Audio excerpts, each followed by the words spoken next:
We're in the thick of election season and we kick it off by getting to you the Times Now ETG survey. But many will ask, why now? Because the monsoon session of Parliament has just concluded and the trust vote that was moved against the central government has pretty much set the tone for the political agenda, for the political campaign over the next few months. Even as we speak, a meeting of the Central Election Committee of the BJP is taking place. Even as we speak, Rahul Gandhi is holding a series of meetings with leaders of the Congress in Delhi. This has been preceded by a series of meetings he's had with leaders of his party from states as varied as Karnataka, Kerala, etc. The focus is very simple. Each side is now down to deciding their final strategy and campaign. So if the Lok Sabha elections were to be held as of today, who has their nose ahead? Team India or Team NDA? We're going to start by talking about the 130 critical seats across 5 states in the south, which could well hold the key for both Team India and Team NDA. But before I go any further, let me tell you about the methodology of the Times Now ETG survey, and who better to tell us about that than Piyush Tawar, who is the head of ETG. Piyush, welcome. It's going to be an exciting and hectic election season for you as well as for us. Tell us about the methodology up first. Yeah. So we have collected around 110,000 samples across the country. It was a pan-India survey. We have collected around 110 samples, 110,000 samples. And on that, like I would say, it was 60%. It was like we did telephonic interviews because, you know, like there are some places like Jammu Kashmir or the Northeast where we couldn't go physically. There we did telephonic interviews, and 40% it was field surveys. And basically, so we have a very detailed questionnaire, like where. Tell me about this. This is after the trust vote, right? Like we so were doing after that entire heated debate that happened with Rahul Gandhi and the Prime Minister. This is after that. Yes, we do. Like it was a continuous process. Like we keep collecting samples. People go on the field. People do, you know, telephonic interviews. So it's a continuous process. So yes, it is after. Like after that also, we have collected a huge amount of samples. Okay. So let's see what your continuous process has got to us. Let's get straight off the block. And the first state that we are going to talk about is Karnataka. We're going to start with the vote share of Karnataka. And here is what the Times Now ETG survey says.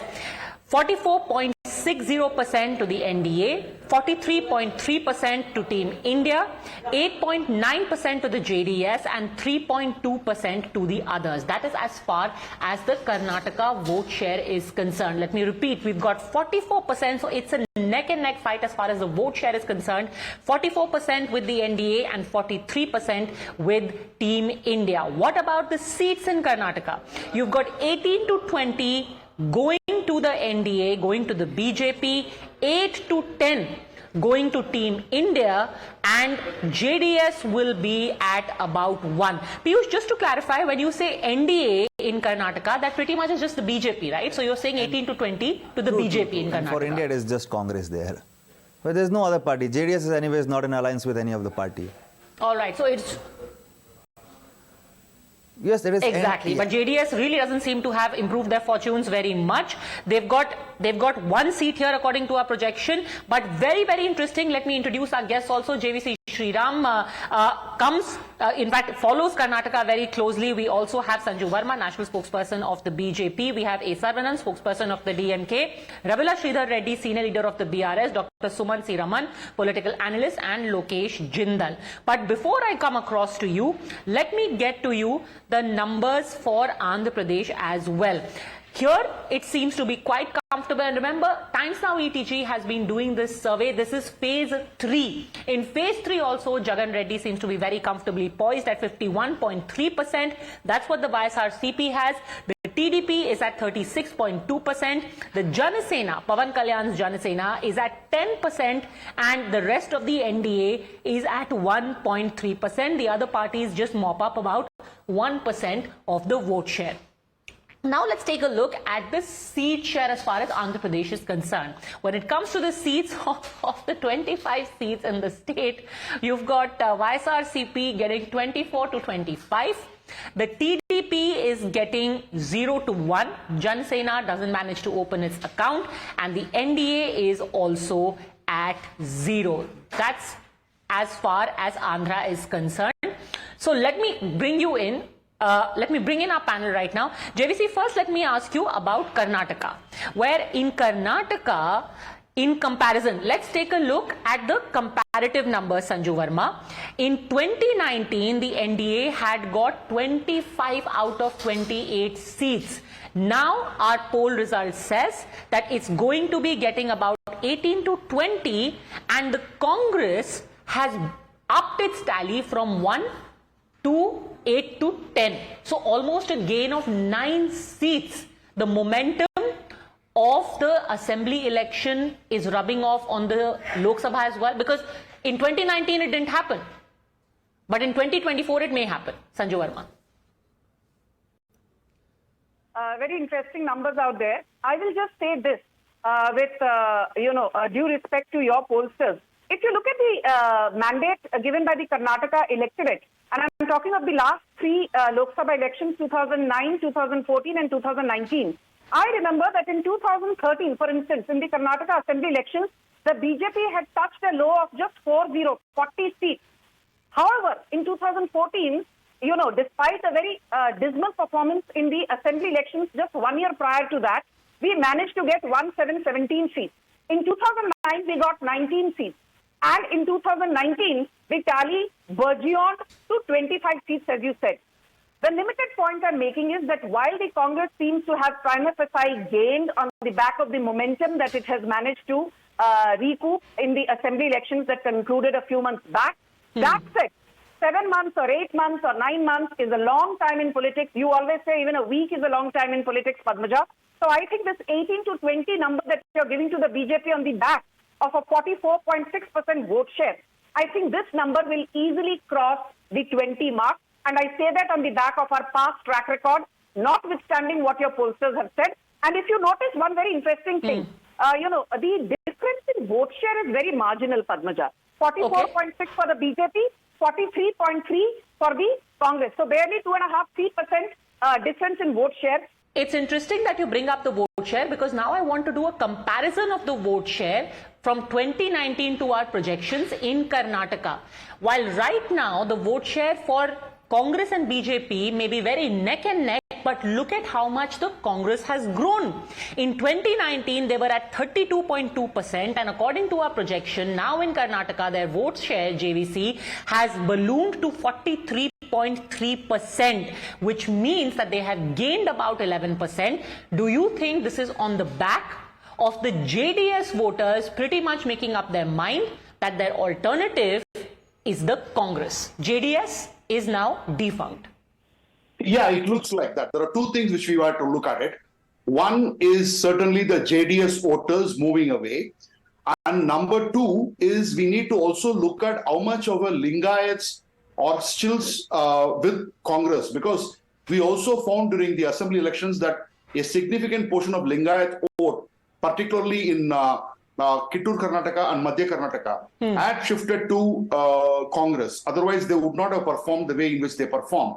So it is JDS plus the Lingayat vote, which is what I'm looking at. But still, there are 7 more months to go, and Karnataka had always voted for BJP in the Lok Sabha election. And I think from the earlier opinion poll that you had showcased to today, I see a marginal increase in the vote share as far as BJP is concerned. Correct me if I'm wrong, which happened a few weeks back. So I think the anti-incumbency against the Siddaramaiah government, the fact that they are not able to pursue development work, all those are probably, this still is an honeymoon period. So we need to wait and watch. Certainly, Congress is performing Let's ask better Piyush this. as of Piyush, today. In phase 2 of your poll and phase 3, have you seen the BJP's vote share for the Lok Sabha, the projected vote share go up? Yes. We have, we got that BJP is gaining now 2% from our phase 1 to, from phase 2 to phase 3. In fact, in our phase 1 also, BJP was trailing in vote shares. But in phase 3, we got a BJP higher, because that was, when we did the survey, it was during the assembly election. So there will be some effect of that. Dr. Suman Raman. So the calculation of Sanju Verma would be that if within a month there is an increase of 2%, in the next 7 months they are going to make up 14%. No, Padmaja. See, this is So they'll be hoping. Vote share. No, I see this vote share as looking quite reasonable. Why? Because it's the Modi effect that is dragging the BJP up by 6 percentage points. They got 38% in the assembly, and now they're dragged up to 44%, and that's the Modi effect. We know that that's going to happen in state after state. When he is on the ticket, obviously the BJP does better. The point is, are they doing as well as they did last time? The answer clearly is no, for a variety of reasons. And I think that barring one or two states across the country, maybe in Uttar Pradesh or Gujarat, I expect to see this pattern where the vote share of the BJP, which was, above 50% in many of the states last time, particularly even in the Hindi heartland, starts to drift down to the early to mid 40s, which is still actually a good vote share, but it's not enough to give them the kind of sweep. So this 18 to 20 is probably what I would hazard a guess, but it's quite likely that it could become even, a 15 to 17 kind of a thing, with the Congress going up to 12 to 13. The point really is, in Karnataka, there's also the issue of what the JDS is going to do. They are now batting for the BJP for all practical purposes. So is there going to be some kind of an underhand alliance or what? We don't know. So there may be that influence in the old Mysore area, which could swing a handful of maybe 2 or 3 seats. But by and large, this seems to be a very reasonable projection for Karnataka. Okay, a quick comment. Today. Okay, let's go through all of the states quickly and then we'll talk about the overall picture. A quick word, JVC, on the Andhra numbers. Any surprises that Jagan Reddy is very, very comfortable, and any surprises then that the BJP is holding back from really forming an alliance with the TDP, which has been courting it aggressively? I think what BJP is doing is absolutely correct, according to my point, because if the BJP joins with Chandrababu Naidu, they're actually strengthening him. Otherwise, I think Jagan could even sweep 25 out of 25. He may not do so well in assembly. There could be a loss of seats. But for all you know, 23, 24, 25 is the range which we are looking for Jagan Mohan Reddy. And BJP would definitely score only a 0 as far as Andhra Pradesh is concerned. Congress is not a player there. And Chandrababu Naidu, I think it makes more sense for BJP to wait for Chandrababu Naidu and TDP to get eliminated from the picture and then mount their challenge in the future elections than to go and have an alliance with Chandrababu Naidu at this point in time. That is my probably point of view. With due respect. So Sanju Verma, has the BJP given up on doing any real expansion in Andhra Pradesh? I'll just come to you, Dr. Suman Siravan. Yes, Sanju Verma. Padmaja, I just want to say very quickly, I will answer on Andhra Pradesh. Just in 30 seconds, I want to tell you, since Karnataka is where the BJP has the biggest stake within southern India, I just want to say that in 2013, if you remember, the Congress won just 9 Lok Sabha seats. But they improved that tally from 6 to 9. So from 2009 to 2014 Lok Sabha elections, there was a 50% increase in Congress's tally from 6 seats to 9 seats. So you might want to say, oh, inko 9 seats mili hai, 50% jump. But the thing is that when it comes to absolute numbers, remember one thing, Padmaja, that in the last 3 Lok Sabha elections, from Karnataka, Congress's highest number of seats has been 9, and the BJP's highest number of seats has been 25. So let's not even make a comparison. Congress's best is 9, BJP's best from Karnataka is 25, and the Congress, even with a 41% vote share in Lok Sabha elections, in the last 3 Lok Sabha elections, has never managed to go beyond 9 seats. That is the beauty of BJP converting vote share into seats, and the Congress unable to do so. Sure, but then Lokesh Jindal could argue that that was a different Congress. It also was not a Congress which has won a record number of seats in the same state. Lokesh Jindal, quick response. I really want to go across to Telangana. Padmaja, if you look at the tenure of BJP in the preceding assembly time, we see that BJP, it reduced the social sector spending, and despite this, Karnataka today is under debt to the tune of 5.35 lakh crore. The point is the manner in which BJP resorted to putting all the states under debt. It had spiraled the inflation, and that is pinching the voters now. If you look at the voting, the sentiment of the voters, now they want an alternative to the BJP. They have done enough, because from the last 5 years, there has been a constant trend towards inflation. Social sector spending has been reducing, and this was one of the major reasons why there was a regime change this time in Karnataka, and the momentum will carry on. It will strengthen in time to come. So whatever you have projected, yes, 40. I mean, Congress is going to gain more and more. You think the momentum would carry, but there are skeptics who could say that the momentum could turn against you, because already the government has said we don't really have the money to fulfill all of our promises right now. Padmaja, in fact, there are various sectors where the center is directly involved, especially the agriculture. I mean, the cost and the committee which decides upon MSP as well as all other forms of subsidies, they are centrally controlled, and the voters are well aware about it. The center is yet to come out with some form of a timely response. Let's see. It is faltered on the whose health, version the voters are education. going to buy. I really want to go across to Telangana now. Okay, let's get the Telangana numbers. Telangana numbers, we've got the vote share for Telangana first up. BRS is at 38.4%, the NDA is at 24.3%, Team India is at 29.9%, and the others are at 7.4%. What happens when it comes to the seats?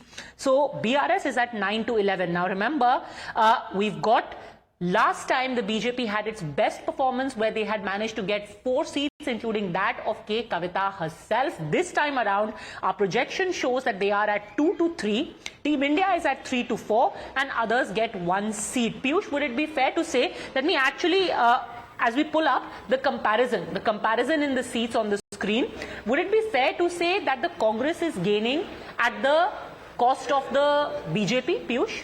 Yes, true, because like we have seen our phase 1 and phase 2 where BJP was little ahead, but now Congress is again gaining because we have seen all the jumping from and also we have seen that one is jumping from BJP to Congress, and also that if you have seen that Congress is much more active like in Telangana than BJP. Previously BJP was quite active. Now Congress has picked up and it's quite active there. So we have seen the rise in the seat share as well as vote share. Sanju Verma, that should that worry you? The Congress, especially in the south, see, there seems to be a strategy here where the Congress has decided that look, the Hindi heartland is some place where the Yogi Modi combine holds sway. These 130 seats is where we can really hamstring the BJP. This is your Achilles heel. See, Padmaja, let's be very clear. There's no doubt about the fact that the BRS is in pole position when it comes to Telangana. And you have given us 2 to 3 seats versus the 4 that we got last time. But I'm very surprised, and it's heartening to know that what you've projected in terms of vote share is that our vote share goes up from 19.7 to 24.3%, and we are neck to neck with the Congress, for whom you projected a vote share of 29.9. I will simply say this, that if you're giving us a substantive increase in vote share, then for you to, in the same breath, say that the Congress has gained at the expense of BJP, I think may not be absolutely correct, because जब Gujarat में BJP is in pole position and an Aam Aadmi Party even manages to get 5 seats, you never say that the Aam Aadmi Party has gained at the expense of the Congress. You say Aam Aadmi Party has gained at the expense of the BJP, despite the BJP winning a record 156 seats. So the expense at whom the Congress has managed to increase its vote share and numbers is clearly the BRS, because BRS in various debates has been saying पिछली बार हमको 9 सीटें मिली थी, इस बार तो हमको 13, 14 या 15 सीटें मिलेंगी.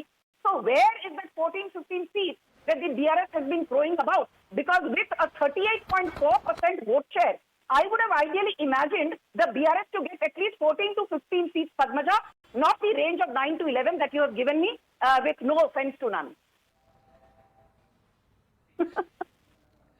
Okay, go on, Mr. Reddy, respond. For a change, Sanju Verma is actually saying you should get 14 to 15. She's thrown you a challenge, Mr. Reddy. She expects you to get 14 to 15. I'm happy and I welcome the statement of Sanjuji that, we will be getting 14 to 15. We will be getting 16 seats, Sanjuji, not 14, 15.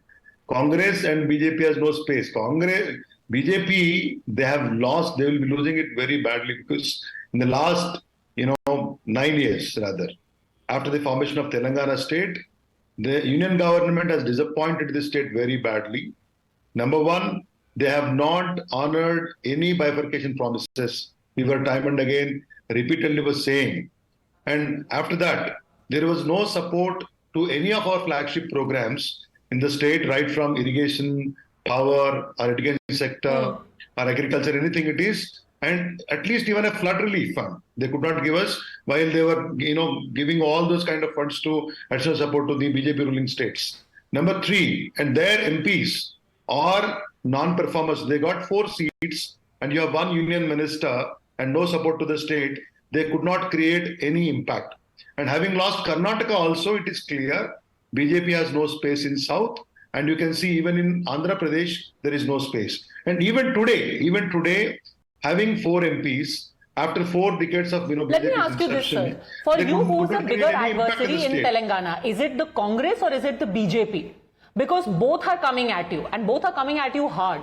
Who is a bigger adversary for you right now? At this point in time, BJP is completely out of the race in the state of Telangana. And having, got the power in Karnataka, Congress is doing some activity, but that is not in a position to impact us electorally. So I am very clear, we will be gaining 16 seats out of 17. One could be AIMM having their strong base in. And these 2 parties, number might be anything, some 28%, 26%. Today we are in the month of, August, and we have enough time to wipe these 2 parties out of our state. Any which way, we have assembly elections in 2023, December. So we will see. You will definitely see how the election outcome in assembly elections. Some activity is interesting because you are also doing some activity against the Congress. Revant Reddy just today has been booked for allegedly threatening a policeman yesterday. So both activities are happening from both sides. Padmaja, what do you expect the government to do? Leave him without any case and so on? He was threatening the police officers that, we will write your names in the red book. His guru Chandrababu says the same thing. He's also saying the same thing that, we will write the names of the police officers in the red book and we will punish them once we come into the government. Mr. Reddy, I have lost count of the number of times. that the TPCC President Revant Reddy has been booked and picked up by our government. So every 3rd month he is booked for something or the other. But anyhow, I think maybe it's an indication of... We picked him up in 2 cases. One, in a vote for note case. Second, he was doing spying without, on somebody. That was a different case altogether. Today he was threatening. So the police officers had filed a case. It is morally disturbing them. It is against the law. I mean, the government cannot keep quiet if somebody is breaking the law. So both Congress and BJP, they don't have space in our state. It's very clear. Okay, before Lokesh Jindal responds, I want to bring in JVC. JVC, what do you make of the BRS seeing the Congress as a more potent threat than the BJP? See, I think if they look at the 2018 elections, assembly election, BJP just won 1 seat, but then conquered 4 in the Lok Sabha elections. So at this point in time, there has been a change of guard. Kishan Reddy has just taken over as the president of the BJP. So by the time you had conducted this survey, there was a lot of discontent because of the change in leadership, lack of communication. But now it's settling down. I'm sure BJP would give a bigger fight to BRS than that of the Congress.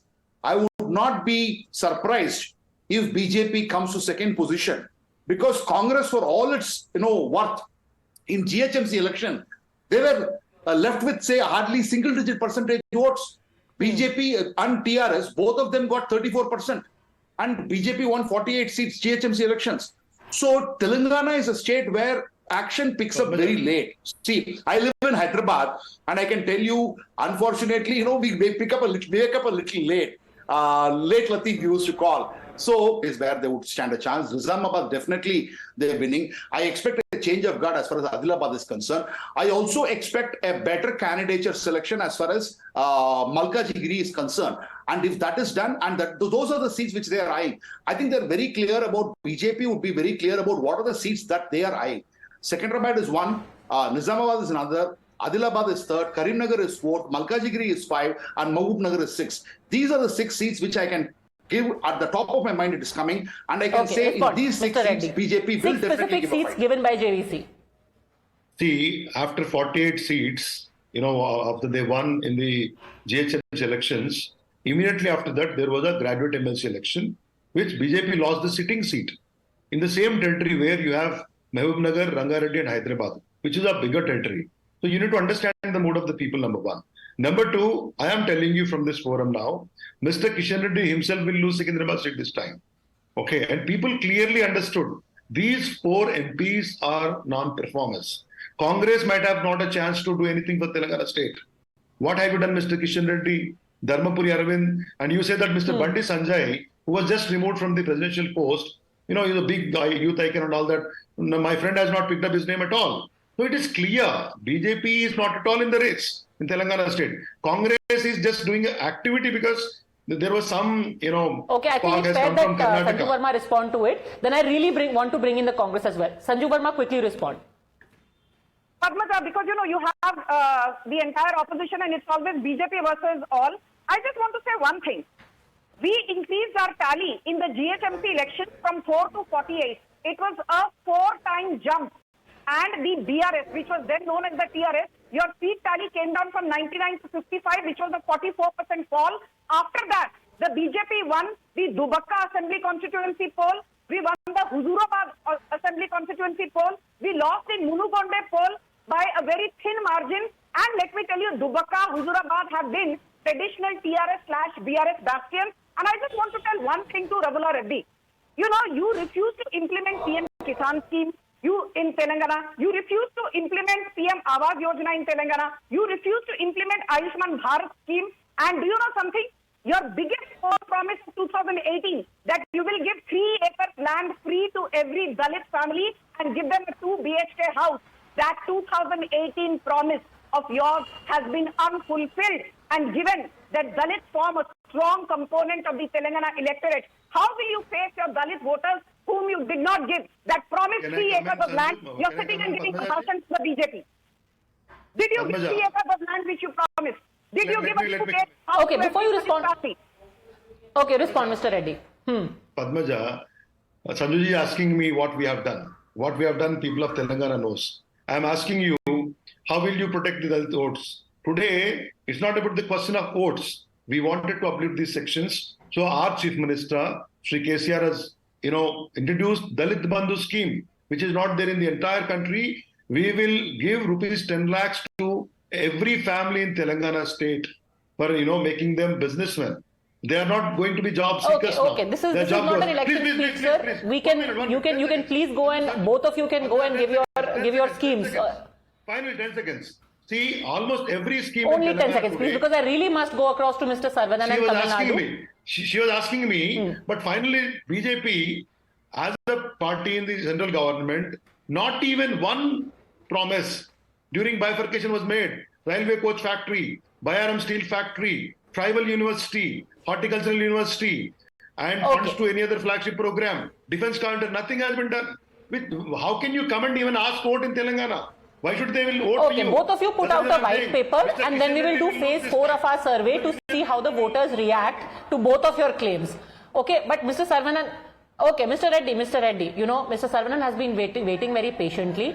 If I make him wait any longer, he will get very upset and I can't afford to because I'm in his lovely state right now. So let me go across now to the Tamil Nadu numbers. But before that, last word about Telangana, Lokesh Jindal and Suman C. Raman, I want to play out for you what Ms. Kavita said yesterday. Not just about the Congress, but about Rahul Gandhi. Listen to her. Rahul Gandhi ji है, उन्होंने नया यात्रा निकाले, भारत जोड़ो यात्रा। मुझे क्या लग रहा मालूम, जो 1000 चूहों को मार के एक बिल्ली हज यात्रा को निकलती, वैसा है राहुल गांधी जी का। अरे आजादी आने के बाद 62 इयर्स कांग्रेस का हुकूमत चला इस मुल्क में। क्या करें आप मुसलमानों के लिए, क्या करें आप गरीबों के लिए? गरीबी हटाओ बोल के बोलते रहे, गरीबों को हटाए, गरीबी नहीं हटाए आप। लेकिन तेलंगाना में 10 साल में जो इंकलाब केसीआर साहब लेके आए, देश में कहीं और नहीं हुआ। Lokesh Jindal, even as Mr. Gandhi is meeting the Garib population, Kavita is saying that गरीबी के बारे में बात करना is like 100 चूहे खा करके राहुल गांधी हज के लिए जा रहे हैं. She is in her own la la land. We already know that now YS Sharmila is likely to merge YSR Telangana party with the Congress. And the strength of the Congress is increasing in Telangana. It's becoming, yes, that's going to be there in time to come. You'll soon hear it that by today or tomorrow, we will have YS Sharmila merging YSR Telangana party with the Congress. In fact, decks are all clear about it. And now the point is, if you look at 2019 elections, Padmaja, you look at Congress performance, whether it is South, Eastern, Mr. Madhya Reddy, do you Pradesh, know Eastern about this? Why Maharashtra. Sharmila is going to merge her party with the Congress? YS Sharmila party joining Mr. Reddy, Congress, are you sure of this? No. What all is going on under your know nose? there were a lot of discussions, going around. I don't know. There were news, but and Lokesh Jindal claiming that YS Sharmila joining Congress party will strengthen is a big joke of the day. Okay, I mean, let me enjoy that. Please, you be in the daydreams of that. What sort of party have you become, Lokesh Jindal? YS Sharmila is nobody to Telangana. She's a non-entity, and you say that she will strengthen Congress party. I am sorry. I pity on you guys. Sir, let the voters Okay, decide very quickly, that. let's go across now to Tamil Nadu. We are starting with the Tamil Nadu vote share. Tamil Nadu vote share, okay, voters will decide that. Tamil Nadu vote share, we have got Tamil Nadu vote share 33.5% to the DMK, 15.6% to the Congress. AIA-DMK is at 17.3% and the BJP is at 8.9%. What must be noted over here is that together the DMK and the Congress are almost close to the 50% mark when it comes to the vote share, because you've got about 49 point something percent, pardon my math, with the alliance, with the DMK Congress alliance. What happens to the seats? You've got 39 big chunk of seats. The largest among the southern states comes from Tamil Nadu, 39 here plus 1 Puducherry. Of these 39, our projection says that Congress and DMK together are going to get about 34 seats, and AIA-DMK and BJP together are going to get 4 to 8 seats. Others will get about 2 seats, if that. So now let's take a look at the comparison. The comparison when it comes to the vote share. Last time you had the NDA at 27.9% vote share. This time they have retained their vote share, whereas Team India has actually increased their vote share from 53% to 57%. So, first reaction from Mr. Saravanan, because if we take a look at the breakup of AIA-DMK, DMK, Congress and BJP, the DMK is getting 24 seats, the Congress is getting about 11 seats, the AIA-DMK gets 8 seats and the BJP gets just about 1. First reaction, Mr. Saravanan. Yeah, see, Padmaja, 2024 elections is about the soul of India. At least people of Tamil Nadu are aware that voting for BJP is a disaster for the very idea of India. That is why in 2014, when there was a huge Modi wave, they voted completely went with ADMK. And in 2019, they completely went with our party DMK. Now they know we are the only party which can oppose the ideology of the BJP. And mostly the credit should go to our leader, the Chief Minister, Mr. M.K. Stalin, for putting up this Dravidian ideology, Dravidian model of governance, which can be contrasted with the Gujarat model of governance or that of any other model, whatever the BJP wants to name it. The BJP's model is only about cronyism, whereas the Dravidian model says everything for everybody, and we were able to do that. Let us look at what happened in 2022 and 2023 now. The Prime Minister's, let me finish, Padmaja, this one. See, the Prime Minister's speech at the Red Fort was so insipid. He said, change the this thing, you hoist a flag and you put selfies and all. But the response was very poor. It was unlike the earlier years. So the decline is all there to see. That apart, okay, let's stick to Tamil Nadu right now. Look at the way Mr. Rahul Gandhi is marching ahead. Verma, given how much focus you are putting on Tamil Nadu, despite that, the DMK and Congress have bettered their vote share. Let's just take comments from everyone, Mr. Saravanan. I'll come back to you. They have bettered their vote share, the DMK and the Congress. Wow. Padmaja, and now I'm not being sarcastic, but each time you have to give credit to the opposition, you decide whether the vote share metric will work or the number of seats.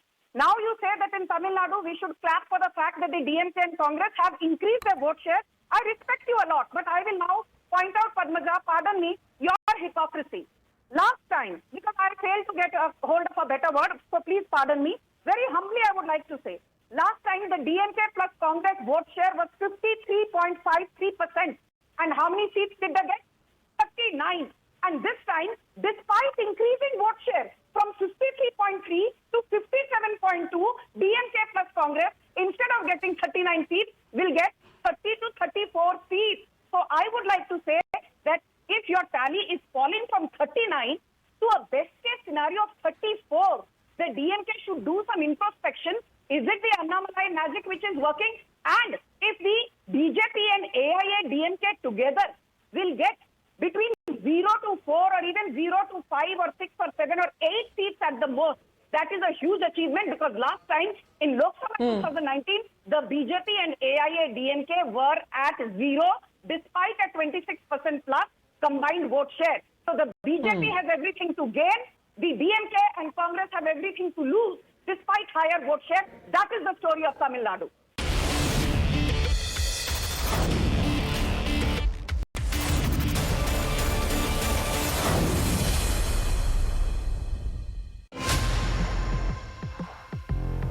What's new?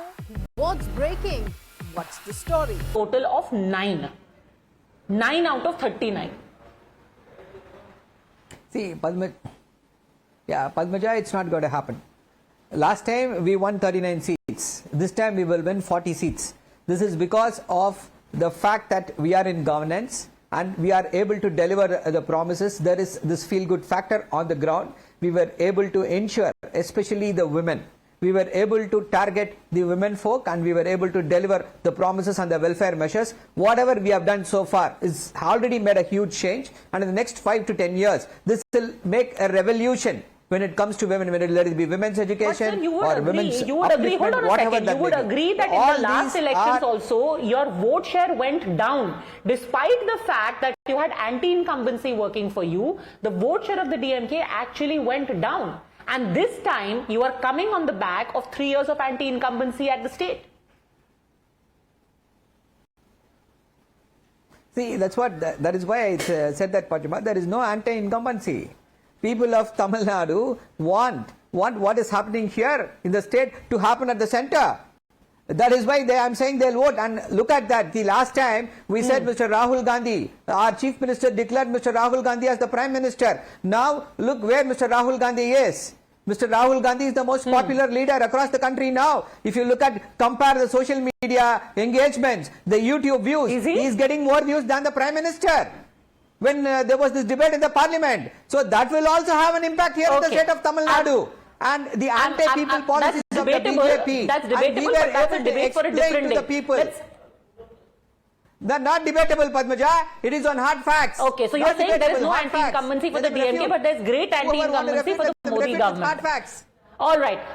Quick response, Sumansi Raman and then JVC. Sumansi Raman, then JVC. First of all, either the vote share or the seat share is wrong. If there is a 25% difference or close to 30% difference, there is no way that NDA can get 4 to 8 seats. So one of them is wrong. My thinking is it is probably the vote share is a little on the higher side. It may be closer to 52, 53, which they got last time, but they will sweep the majority of the seats. Second, let's clear it with Piyush. Piyush, what do you make of this? Mr. Sumansi, hold on a second. Dr. Sumansi Raman is raising questions about the vote share versus seat share. Can you quickly clarify that, please? Yeah, true, ma'am. So one thing is this, like we have given the vote share for India. It's not just the DMK plus Congress. So in Tamil Nadu, there are 5 or 6 party, KM, DMK, some like VFK. So there are VFM. So there are some 6 to 7 parties. They have come in the alliance. It's not just the DMK and all, DMK plus Congress. So that is why we have got more vote share for the India. That's a India vote share, not just UPA vote share. Okay. Now, Dr. Sumansi Raman. Okay, the point really is, Padmaja, that there is no anti-incumbency is completely incorrect. There is anti-incumbency. The point is, on the NDA side, Mr. Annamalai is out to wreck the alliance. I mean, and it's bizarre because he says if there is an alliance with the AIDMK, I will resign. So how do you expect such an alliance where he has called Jayalalitha name?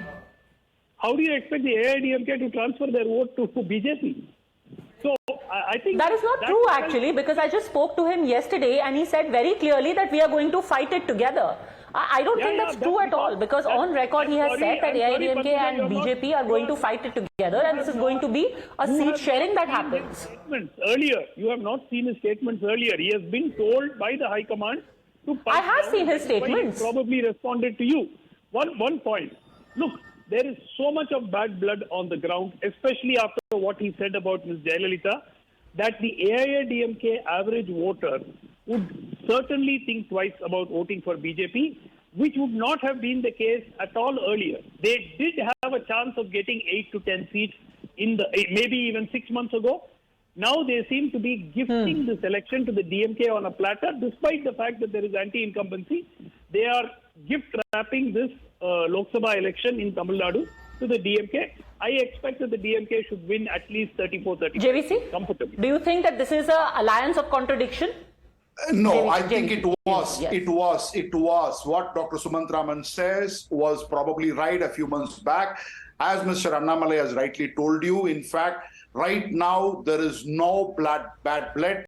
I think for Edappadi Palaniswamy also, this election is a very, very important and crucial election. It is a very big election for Mr. Edappadi Palaniswamy, like how it was for Jayalalitha in 1998. I can see BJP gaining ground. It is no more a 2%, 3% party. Your tracker itself shows around 9%. BJP is gaining ground in the southern part of Tamil Nadu, and AIADMK is gaining ground in the Kongu region. Now, this is how it is shaping up. So as a result of which, 4 to 8 seats, I would go to the extent of saying 8 to 10 seats is possible if the alliance works properly on the ground. At that point in time, candidate selection becomes very important, both from AIADMK and the BJP side. And there is anti-incumbency against DMK government. If they say there is no anti-incumbency, I'm extremely sorry. It is there. Yes, the women bus scheme is being appreciated by women. At the same time, auto drivers are cribbing, taxi drivers are cribbing. There are auto drivers who are saying that women are taking up this bus route for every 10 kilometers and then going into the other next bus. Such kind of things are happening. Law and order, there are issues. There are various issues which are being there, and there are women, because they came to power saying that we will give 1,000 rupees to every woman. Now they have a qualification. Respond, Mr. Saravanan. So there is anti-incumbency and also something that a lot of people don't talk about, the issue of the TASMAC shops. The fact that there are people who are worried that you had promised prohibition, it has not happened. If anything, the TASMAC sales are going up with every successive year. There is rampant alcoholism, and this is a very real problem in Tamil Nadu. Mr. Saravanan. See, Padmaja, they're talking about the law and order situation. Tamil Nadu is a haven of peace. See, it is not like Haryana. It is not like Gujarat in 2002. We will never go there, because we are a state where harmony is very important.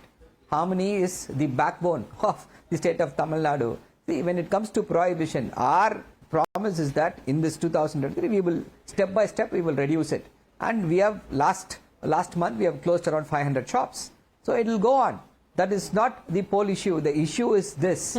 How are we going to address so many problems that are facing the common man? For example, the petrol diesel price, the LPG cylinder price, it was 400 rupees when BJP took over in 2014. Now it is 1,400 rupees. Who is responsible for this price rise? The BJP government is responsible. The petrol diesel price, 60 rupees. It was in 2014. Now it is at 100 rupees. Who is responsible for this? The common man is very well aware of this. And the GST, South Tamil Nadu is going to be a problem for you, especially the Kongu region from where Annamalai himself hails. And in AIADMK and BJP have managed to patch up their differences. Both of them did come to Delhi. They met with the central leadership, and now they are working, and the seat sharing is going to be worked out. The alliance of the ADMK and the BJP cannot ever dream to win any election, because the cadres of the ADMK are opposed to any kind of alliance with the BJP. The ADMK leaders are in alliance with the BJP only because of the corruption charges against them. The moment they step out of the alliance, ED will catch hold of all the ex-ministers of the ADMK. All of them will be behind the bars. That is the only reason why this alliance is sticking on. Not because of any ideological... Sanju Verma. Padmaja, thank you. Padmaja, very quickly I want to make two very important points. First and foremost, a lot is being spoken about how the AIADMK-BJP alliance is in tatters.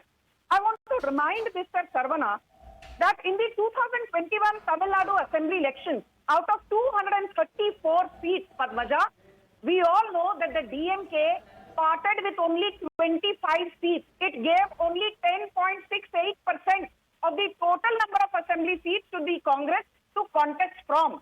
That is how much you trust Rahul Gandhi. You did not even give him 20%. You gave him only 10.68% of the 234 seats that went to polls in 2021. I want to ask another very important thing to Mr. Sarvana. Each time you talk about your alliance with Rahul Gandhi and how strong you two are, tell me one thing. Will Manikam Tagore, the Congress MP, will he forego his seat from Virudanagar in favor of the DMK? Will Kanni Modi of the DMK forego her seat from Thoothukudi for the Congress? Will Karti Chidambaram forego his seat from Sivaganga in favor of somebody from the DMK? Will Mr. A. Raja of the DMK forego his seat from the Nilgiris in favor of somebody from the Congress? You do not even give your alliance partner 15 to 20% seat to contest in an assembly election, and you are sitting here and giving a bhashan on the eloquence of your alliance with the Congress party. You are hallucinating. Mungeri Lal ke haseen sapne dekhna band karo. And as far as law and order is concerned, I remember with Padmaja Joshi, that was perhaps the only show and the only channel, the Lavanya suicide case of a 17-year-old who was being forced to convert to Christianity. And Sarvana, I was on a debate with you in 2021. You refused to even admit. Finally, that case went to the CBI. So stop having that silly smirk on your face. And don't give down on law and order. All right. Will all of these seats be given up for your alliance partners? Go on. With a resurgent Congress, will you give up all of your seats? Padmaja, can I respond? Padmaja, I don't know. How illogical is this? Why will anybody give up their seats? It's like an alliance in 2024 will be decided on the ground situation. Nobody's seat is permanently fixed, that they will be contesting from here, contesting from there. What kind of a logic is this? He will give that seat there. Nobody is going to give any of those seats. We know how to stitch an alliance. From 1967, we are a party of rainbow alliances, rainbow coalitions. So we know the trick. We know how to handle the alliance partners. Of course. So let her not worry about that. Let her worry about running the country. Let her worry about the rising price rise, which is going to be the biggest problem for the BJP. Let her forget about all the alliances. You are not able to control the price rise, the food price, the inflation. The food inflation is higher in the month of July. Well, it will be very difficult to forget about seat sharing, because I suspect that is pretty much going to be on the minds of everyone who meets in Mumbai on the 30th of this month and the 1st of September. That's when the next meeting of Team India is going to take place. But interesting times. This is just phase 3 of the Times Now ETG poll. Piyush and I will be back very, very soon, but don't go anywhere. Thanks very much, gentlemen. Sanju Verma for joining me.